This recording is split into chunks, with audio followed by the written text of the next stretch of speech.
if B is the mean proportional between A and C, prove that AB plus BC is the mean proportional between A square plus B square and B square plus C square. So this is the question. तो पहले क्या बोला है देखो, B is the mean proportion between A and C.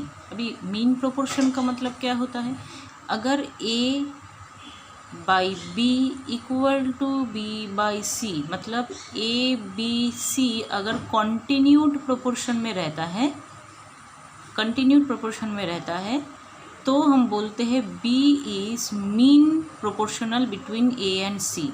और उसके लिए B का वैल्यू किस तरह से कैलकुलेट करते हैं, A by B equal to B by C, इस तरह से लिखना होता है कंटिन्यूड प्रोपोर्शन में. कंटिन्यू मतलब ए के साथ अगर बी का रेशियो करोगे वो इक्वल होगा बी के साथ सी का रेशियो. तो वही यहाँ पे लिखा है मैंने. फिर यहाँ पे क्या हो जाता है, क्रॉस मल्टीप्लाई करो तो B square equal to A C, और बी हो जाता है यहाँ पे root under A C, and this is called mean proportional. Mean proportional between A and C. ठीक है, this is called mean proportional between A and C. तो यहाँ पे ऑलरेडी दिया हुआ है B is the mean proportional between A and C. तो इससे हमको क्या पता चल रहा है यहाँ पे, B equal to root under A C, और उसके साथ साथ B square equal to A C, ये भी हम लिख लेंगे क्योंकि ये हमको नेक्स्ट इस इक्वेशन में लगेगा यहाँ पे. अभी प्रूफ करना है कि A B plus B C is the mean proportion between this. तो मैं इसको एज्यूम कर लेती हूँ, let X be the mean proportional between A square plus B square and B square plus C square. ठीक है, A square plus B square and B square plus C square का mean proportional ये दिखाना है, इसको निकालना है. तो मैंने क्या किया, जो गिवन है यहाँ पे ए स्क्वायर प्लस बी स्क्वायर और B square plus C square, इसका मीन प्रोपोर्शनल मैंने एक्स ले लिया है. अभी ये एक्स अगर ये आ जाता है फाइनल आंसर तो फिर हो गया प्रूफ. तो यहाँ पे मीन प्रोपोर्शन का मतलब क्या होता है, मीन प्रोपोर्शन मतलब होता है बी अगर ए सी का मीन प्रोपोर्शन है तो B equal to root under A C. तो अगर x इन दोनों का मीन प्रोपोर्शन है, इसका मतलब x equal to root under this A square plus B square into B square plus C square, ही होना चाहिए, है ना. जैसे ए सी का अगर मीन प्रोपोर्शन बी है तो ए सी का प्रोडक्ट करके रूट करना पड़ता है, तो इन दोनों का प्रोडक्ट करके भी रूट करेंगे तो फिर इन दोनों का मीन प्रोपोर्शन आ जाएगा. फिर तो यहाँ पे अभी सब्स्टिट्यूट करना है. देखो ए स्क्वायर का तो कुछ पता नहीं है वैल्यू, बट बी स्क्वायर यहाँ पे ऑलरेडी है ए सी, तो बी स्क्वायर की जगह पे हम लिख देंगे ए सी. यहाँ पे भी बी स्क्वायर की जगह लिखना है ए सी, और सी स्क्वायर को सी स्क्वायर ही रखेंगे. यहाँ से हम क्या कर सकते हैं, ए ब्रैकेट के बाहर ले आ सकते हैं. ठीक है, ए बाहर आ गया तो यहाँ पे रह गया ए प्लस सी, और यहाँ से सी आउट हुआ है ब्रैकेट के बाहर, तो यहाँ पे हो रहा है ए प्लस सी.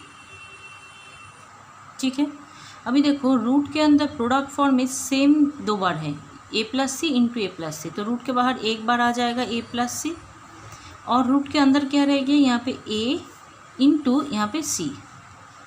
अभी हम रूट ए सी को बी लिख सकते हैं यहाँ पे, तो ए प्लस सी तो था ही, और रूट ए सी की जगह हम बी लिख देंगे. प्रोडक्ट करो अभी a B plus B c, तो x का वैल्यू कितना निकला ये, और x क्या था, x था मीन प्रोपोर्शन बिटवीन दिस, तो और x अगर ये है तो यही है mean proportion between this.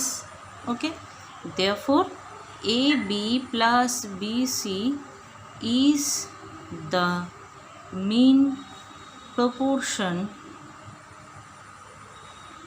Between A square plus B square and b square plus c square. If y is the mean proportional between x and z, prove that xyz into x plus y plus z whole cube equal to xy plus yz plus zx whole cube. Okay, तो क्या है, y is the mean proportional between x and z, ये given है. Okay, y is mean proportional between x and Z. इसका क्या मतलब होता है? इसका मतलब होता है y equal to root under x z. ये है मीन प्रोपोर्शनल का फॉर्मूला। क्या था? ए बी सी अगर कॉन्टीन्यूड प्रोपोर्शन में होता है, कॉन्टीन्यूड प्रोपोर्शन में होगा, इसका मतलब A by B equal to B by C. तो फिर यहाँ से हम निकाल सकते हैं B square equal to A C, जहाँ से हो जाता है B equal to root under A C. तो इस बी जो है, इस बी को हम बोलते हैं मीन प्रोपोर्शनल। ठीक है, ये तो y is the mean proportional between x and z, मतलब y जो होगा वो x और y का प्रोडक्ट करके उसका जो रूट है उसके बराबर होगा। ठीक है, तो फिर अभी LHS में क्या लिखा है वो हम करेंगे, और यहाँ से मैं एक और काम कर लेती हूँ, दोनों का बोथ साइड होल स्क्वायर भी कर लेती हूँ। ठीक है, अभी LHS में है XYZ into x plus y plus Z whole cube, ये है LHS। तो यहाँ पे देखो एक्स जेड के जगह पे हम वाई स्क्वायर लिख सकते हैं, तो एक्स इंटू जेड जो है इसको एक जगह पे लिखते हैं, वाई को अलग से लिख लेते हैं, और x plus y plus Z whole cube. ठीक है, तो एक्स वाई के एक्स जेड के सब्स्टिट्यूट में हम वाई स्क्वायर लिखेंगे, y square into y x plus y plus Z whole cube. तो ये हो गया y cube into x plus y plus Z whole cube. ठीक है, अभी देखो ये इंडिसेस का एक फॉर्मूला है, A to the power X into B to the power X. अगर पावर सेम हुआ और बेस का प्रोडक्ट है इस तरह से, तो हम directly a b whole to the power x लिख सकते हैं। तो यहाँ पे भी देखो पावर जब सेम है तो फिर हम लिख सकते हैं y into x plus y plus Z whole cube. इस तरह से y को इस क्यूब के इसके साथ प्रोडक्ट करके एकदम टोटली क्यूब के अंदर कर देंगे इसको। ठीक है, इसका भी प्रोडक्ट कर लो, x into y x y plus y into y y square plus y into z y z whole cube. ठीक है, राइट साइड में देखो ये जो है सिर्फ वाई स्क्वायर नहीं है, तो वाई स्क्वायर की जगह पे हम एक जेड जो है ये यहाँ पे सब्स्टिट्यूट करेंगे। तो फिर ये क्या हो जाएगा, x y plus y z, और ये वाई स्क्वायर की जगह पे हम लिख देंगे ये जेड एक्स या फिर एक्स जेड, कुछ भी लिखो एक ही बात है, होल क्यूब। तो ये हो गया राइट हैंड साइड।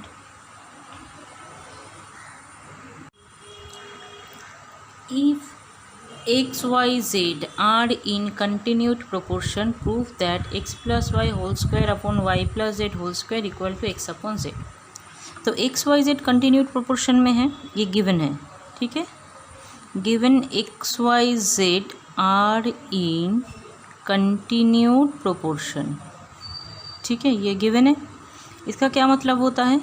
इसका मतलब होता है x by y is equal to y by z, continued proportion है। तो मैं यहाँ पे क्या करूँगी, इसको कांस्टेंट कोई एक k कंसीडर कर लूँगी। Let x by y equal to y by z equal to k।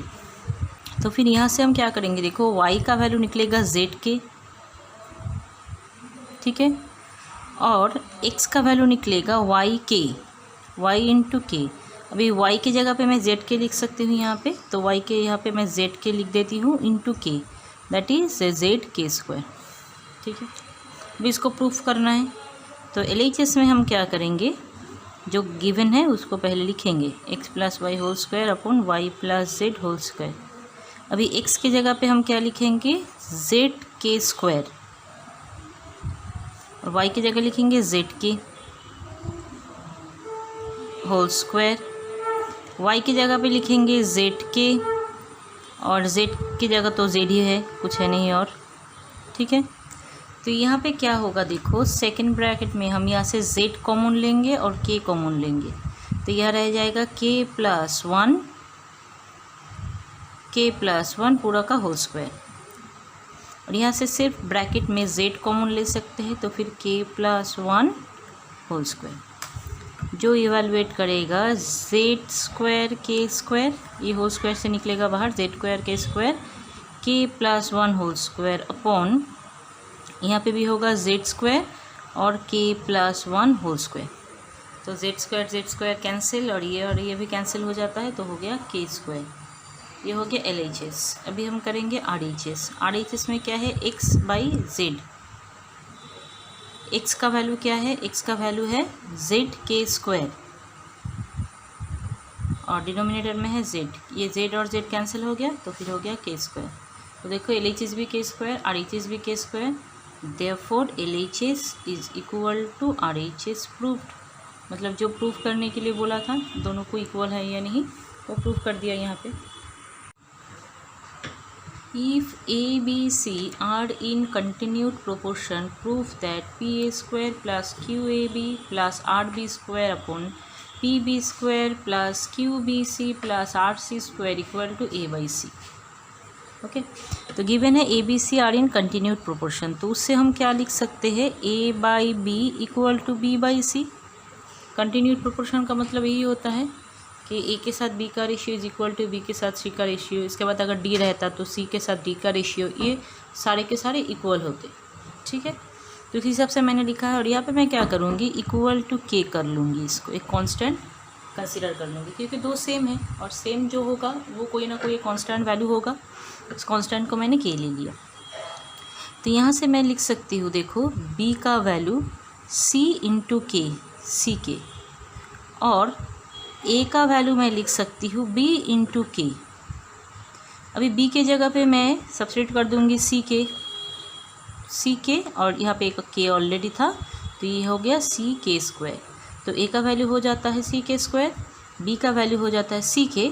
तो LHS में जहाँ जहाँ पे ए बी है वहाँ पे ये वैल्यू यहाँ पे सब्स्टिट्यूट करना होगा। ठीक है, LHS लिख लेते हैं पहले, PA² plus QAB plus RB² upon PB² plus QBC plus RC²।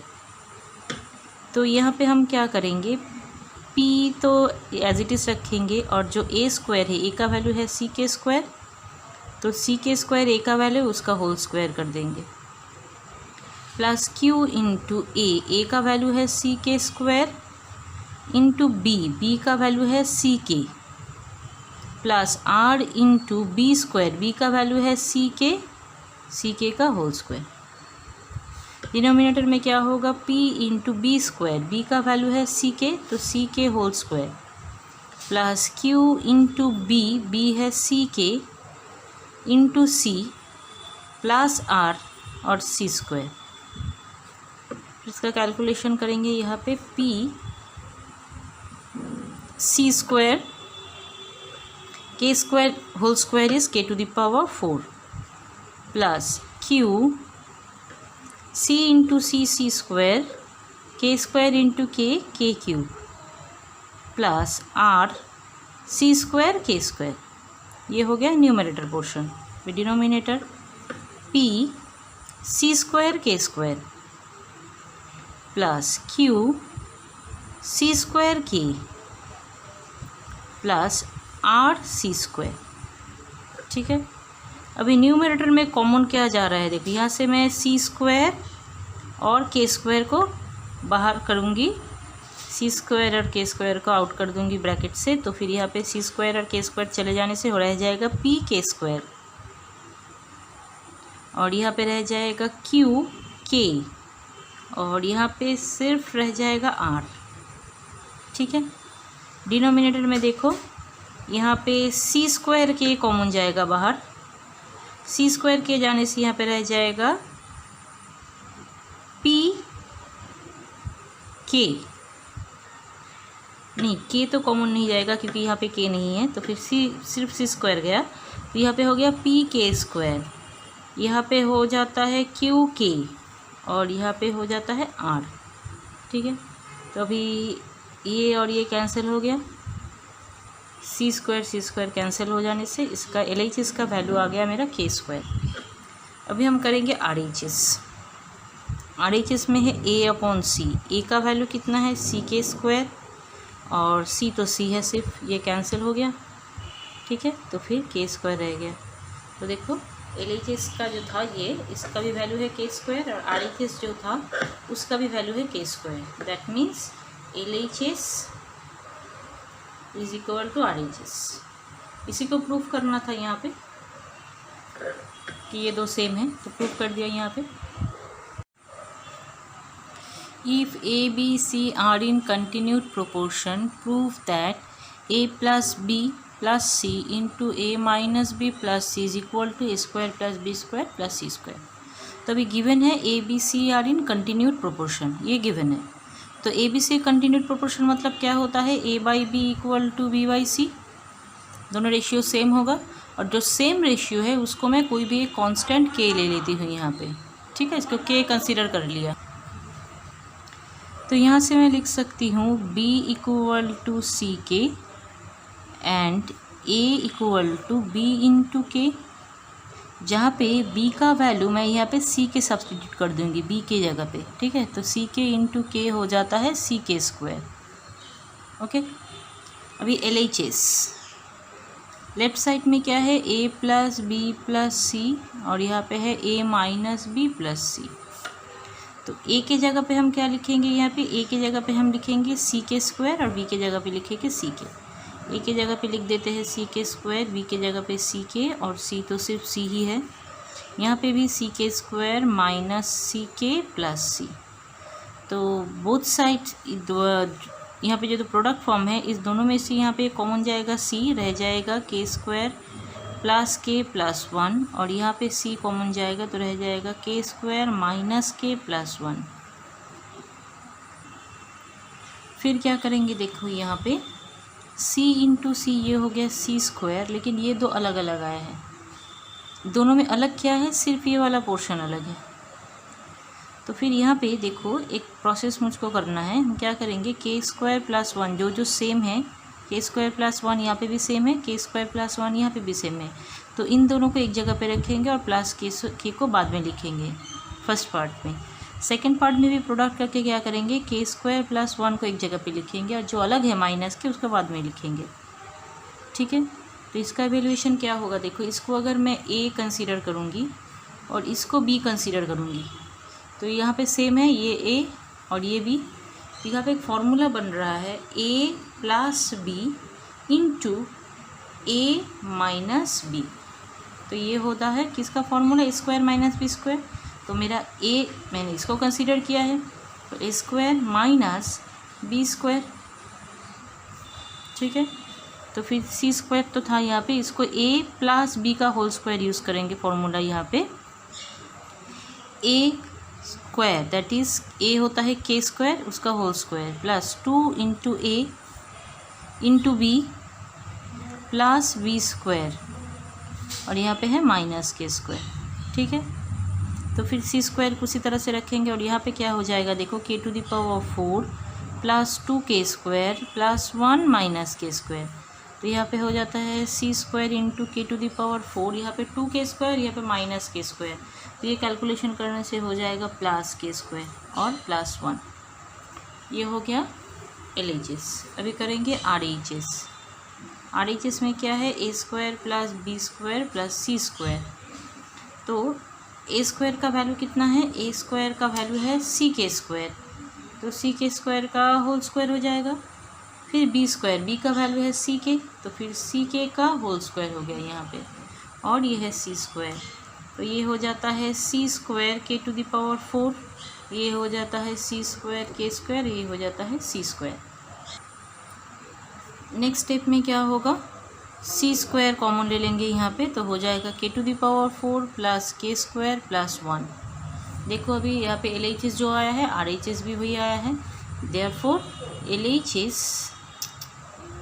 LHS is equal to RHS, ठीक है। If a, b, c, d are in continued proportion, prove that a cube plus b cube plus c cube upon b cube plus c cube plus d cube equal to a by d। तो यहाँ पे given क्या है, a, b, c, d are in continued proportion। What does it mean? It means a by b इसका ratio is equal to b upon c is equal to c upon d। ये होता है continued proportion का मतलब। और क्योंकि ये सारे के सारे क्वांटिटीज़ रेशियो सेम है तो इसको मैं के कोई एक कांस्टेंट वैल्यू कंसीडर कर लूँगी यहाँ पे, ठीक है। कंसीडर करने के बाद पहले यहाँ से इसका वैल्यू मुझको निकाल लेना है।